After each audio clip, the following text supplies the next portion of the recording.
Welcome to the 31st episode of Two Tankers and a Cat. We're your host. I'm Charlie. And this is Russell. Well, Russell, I hope you had a good Thanksgiving. Oh, I did. I had to work, but that kind of goes along with the career that I chose. But yep, still had a good Thanksgiving. And you've got a cold, too. Oh, I've got a cold again, yeah. I can thank my girlfriend for that. She works in a public school and brings it home quite often. So. Nice. We wanted to give a little shout out real quick to all the public safety and military that, is deployed and didn't get to, go home and spend Thanksgiving with their exactly. families. The other person I want to give a shout out is one of our new fans. We have a 14-year-old fan that's from San Diego, but he's living where now? He's living in Wisconsin now. Yep. And his name is Alex. And he was very cool to send us a picture with him with the M60 and everything and says he enjoys the show. And we wanted to tell our good friend Alex, hey, Two Tankers and a Cat. If we ever get near Wisconsin, we'll come see you. I know. Yeah, we'll come up and see you sometime and have a museum picked out for us to check out with some tanks. He said there were some old World War II prisoner of war camps in Barron, Wisconsin. Oh, that is right. Yeah. In that area. Yeah, I have read about that. So maybe we can dig up and see if we got any German tankers over there. Yeah. And he also plays World of Tanks, he says, too. So yeah, it's World of Tanks. I know. I have been getting smashed on there. If you guys watch my stream, you know what I'm talking about. I know most of you got tuned in for the historical tanks, and we love talking about that. But digital tanks, I have been getting just destroyed. Oh, man. So if you get a chance to watch me or Russ stream on Facebook, it's actually kind of funny because you can just listen to us try to not cuss because Facebook community standards will kick us off. I know. What else have we got going today? The other thing I wanted to bring up was we got a guy named Tony, and he changed or actually made some really cool graphics for us that we put on our Facebook. Yes. And it is amazing. It is. I was very impressed with what he did for us. He's got Lightning the Cat. Well, not the exact, but it's pretty close. Hey, in the back, and it's got these tanks rolling down the road. It's all black and cool. And if you haven't been by our Facebook, you definitely want to check out Tony's graphics. And Tony, thank you, brother. That was thank you cool. very much, man. That means a lot. So I see now that Russ picked out another historical tank that I cannot say the proper name. So, Russ, tell us how to say it. You know what? I will attempt to say it, but I think we're probably going to abbreviate it after I attempt to say the actual name. I'm going to call it the DW2. There we go. But what? It's the Durchbruchswagen 2. The Durchbruchswagen 2. Douchewag. I think you better just stop. I better stop. Okay, so we're just going to call it the DW2. Yeah, DW2. And the second point, we're going to talk about the Krupp family. Yeah. Yep. We will. And we'll explain the Krupp family and their involvement in World War II. Okay, Russell, let's start the show. Tell us about the DW2. The DW2 tank, or the Durchbruchswagen 2, was a prototype German battle tank developed by the firm Henschel & Son at the request of the Reich government during the Second World War. So you got to tell us more about that. It was considered a heavy tank because of its mass. It was designed to fit into the category of breakthrough tanks at a time when Hitler was seeking to equip his troops with a heavy tank weighing between about 30 and 35 tons and a main armament powerful enough to destroy French tanks like the Char 2C, 3C, and D, and to be able to pierce a minimum 30 millimeters or 1.18 inches of armor. Okay, on September 1st of 1939, the German army launched an invasion of Poland that triggered the start of World War II. I've studied that. So is that when they started planning for this heavy tank? The first mention of a 30-ton class Panzer could be found in the report written by General Kurt Liess, which was the head of the German Army Weapons Agency, on October 30th of 1935, of the need to develop a new tank weight category in 30-ton range. All right. Now, wait a minute. I want to make sure I got this. So they send this report saying back in 35, like, hey, we're going to need a tank that's going to be able to kill the French heavy tanks. Yeah. And we're going to need a breakthrough tank. So before they knew something big was coming down the pipe. Because, you know what, in 39, like we were talking, that's when the invasion started. Yeah, it was. Of Poland. Wow. So 4 years before the invasion, they had a hint what the Germans were going to do. Yeah, they did. Okay, give us some more information about this. After more than a year, Barat Nietkamp, a car expert from German Arm and Weapons Agency, turned to Henschel to develop a new tank under the code name Durchbruchswagen BW. Now that translates into car in a procession or an escort car or reinforced escort car. I was researching, how to say this stuff. Yeah. But I was using Google Translate, and that's not the best. Wow.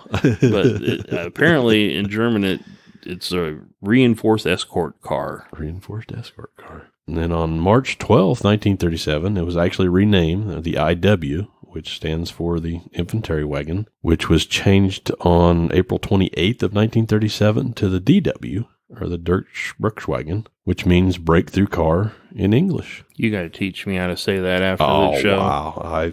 Believe me, I've never taken any German language in school at all, so it's still nice. So they kicked around the name.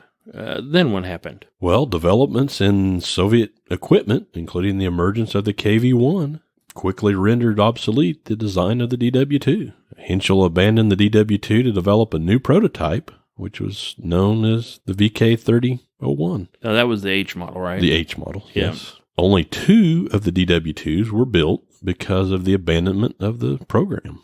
Despite the interruption of the DW program, the DW2 was extensively tested until 1941, and that gave Henschel a solid experience for their later projects. Interesting stuff. So they were, going to make this heavy tank, and then the Soviets came out with the KB tank, and they're like, this isn't going to work. And the Germans were trying to play catch up to go up against that, yeah. Yep. All right. Well, I always love the stats. Give me the stats on this thing. Yeah, the stats on the DW2. It was built between 1937 and 1941, and it was manufactured by Henschel & Son. 2 units were produced. The tank had a crew of 5, which included a commander, the loader, a gunner, the driver, and a radio operator. The length of the tank was about 5 meters, or 18 feet. It was 3 meters wide, or about 10 feet wide, and it stood about 2 meters high, or 9 feet high. It weighed about 32 tons. The hull armor was about 50 millimeters, or 2 inches thick on all sides, and the turret had a mantle of 70 millimeters thick armor, or 2.75 inches, and the sides of the turret had 50 millimeter thick armor on it. The main armament, it had a 7.5 centimeter KWK 37 L/24, which was the 7.5 centimeter Kampfwagen Kanon 37 L/24. It had secondary armament of 2 machine guns, which was the machine gun 34 of 7.92 millimeters. And one of those was a coaxial. Coaxial, yeah. So basically, they had the driver, and then the guy next to him that was also a machine gunner. Yeah. Okay. It had a engine, a Maybach HL120 engine in it, and it had about power to weight ratio of 20 horsepower per ton. That's pretty interesting. It is. What kind of suspension did it have? It had a longitudinal torsion bar suspension, which was an interesting feature. The drive wheel, which was not round with gears, but it had the shape of a 9 angle into which the guide teeth of the belts, similar to the principle of the Soviet tank T-34. Basically, they looked at the T-34, which was basically a Christie's suspension. Yeah, it was. And they're like, hey, this 9 angle, this is the thing to do. So that's another thing that they put on there. Yeah. They knew they were going to have problems with the Soviets way back in the day. Oh, sure they did. So they were taking their stuff. What kind of speed was this thing getting? Well, it had a road speed of about 35 kilometers an hour, which comes out to about 22 miles per hour. Not real fast, but with a heavy tank, it's not going to be. So basically, that report that came back out, you were talking about 35. Yeah. They had this thing built by 37. So within 2 years, they got it built. That's incredible. It is. It really is. But again, that was before Yeah. the Polish invasion. Since the KV came out and they found out about that, they're going to like, no, we're going to need a bigger tank, a bigger gun, and everything like that. So they had to go back to the drawing board. And by that time, they were in the fight. Yeah. Now I know the turret was made by somebody else. Tell us about the turret. Yeah, the turret of the DW2. It was designed by Krupp under the number AF 30304, and it was ready as of February 22nd of 1937. The turret was equipped with a manual traverse. Ooh. Wow, Man, doing that by hand? The DW1 turret had the 7.5 centimeter KWK-37 L/24, but the DW2 turret had the 5 centimeter KWK-39 L/60. So that was the better gun. A better gun out of the two. And they were planning to put the 5 centimeter on the Panzer IIIs. So they're like, hey, we need this gun instead of kind of like the short, derpy 7.5. Yeah. I gotcha. So I know both DW2s were basically dissolved into the VK-30 program, and all that was left at the end of the war, or all that was left of that tank was the frame and some track. So they never really used it. It just got dissolved into the VK program. They took the turret and put it on the VK. Okay. Well, tell us about Krupp. Yeah, the Krupp family, which was a prominent 400-year-old German dynasty from Essen, is famous for their production of steel, artillery, ammunition, and other armaments. The family business, known as the Friedrich Krupp AG, was the largest company in Europe at the beginning of the 20th century, and it was important to weapons development and production in both world wars. Oh, okay. I'm starting to see where we're going with this. Yeah, go ahead and go. One of the most powerful dynasties in European history, Krupp flourished for 400 years as the premier weapons manufacturer of Germany. And you know what? They make some quality stuff. They do. They had some pretty good stuff back then. From the 30 Years' War until the end of the Second World War, it produced battleships, U-boats, tanks, howitzers, guns, utilities, and hundreds of other commodities. Well, you're talking about 400 years of history. 400 years, yeah. So they had a lot of experience to put towards all that. Yeah. During the war, Krupp was allowed to take over many industries in occupied nations, including the Alsatian Corporation for Mechanical Construction, Robert Rothschild's tractor factory in France, the Skoda Works in Czechoslovakia, and the Deutsche Schiff in Bremen. This activity became the basis for the charge of plunder at the war crimes trial of Krupp executives after the war. Oh, you got to tell us some more about this war crimes. As another war crime, Krupp used slave labor, both POWs and civilians from occupied countries. Treatment of Slavic and Jewish slaves was particularly harsh. Oh, that's incredible, man.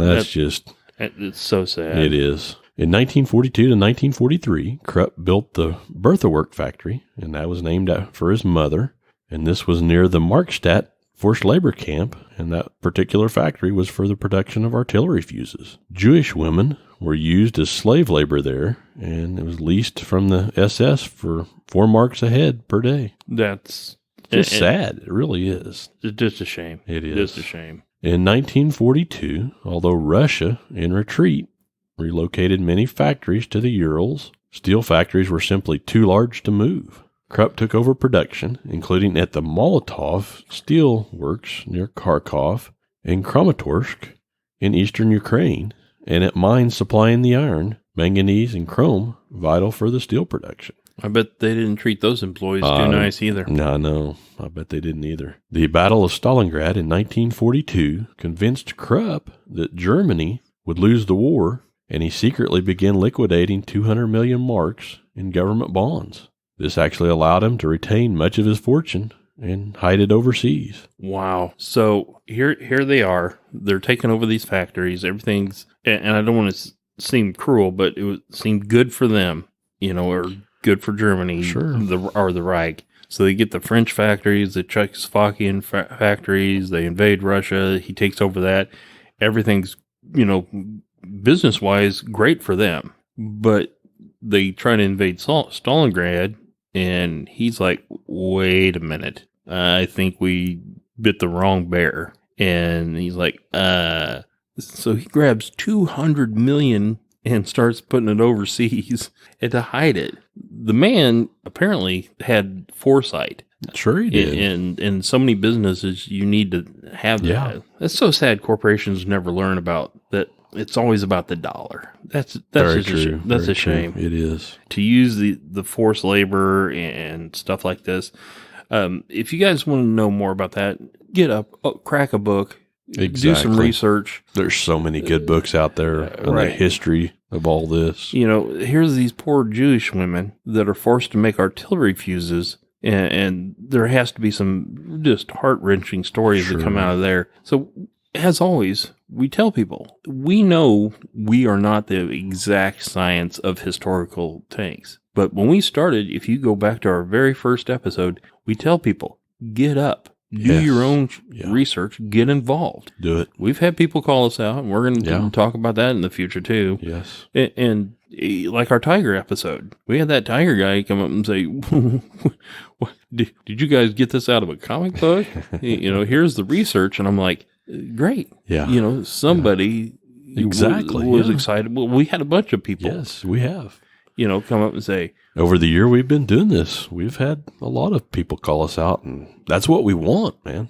That's exactly what we want. I mean, because I'll guarantee you, there's more people out there that know about specific tanks more than we do. Well, the people that have came to us, like Ed Webster, he does the tank research for World of Tanks and a couple other games, and he's probably one of those knowledgeable people. And he's really cool, too. Yeah. And then you have professionals like Craig Moore, to so many others that reached out and contacted us trying to help. And we were talking about these corporations that, like he had this foresight to see 200 million overseas to hide. Sure. And when we started this, at no point that we thought we'd have like 10,000 followers. And that we are closing in quick on almost 10,000 downloads on Podbean. I had no idea. And we're starting our second year. Yeah. We didn't have the foresight. We didn't. Even to worry about dollars. Charlie, where'd the idea for this podcast actually come from? You know what? After a year, I honestly don't know. I think we were just talking about it one day. We were listening to podcasts on one of our vacations across central South Dakota. Yeah. And I said, Charlie, why don't we try our own podcast on tanks? You know what? That is right. Yeah.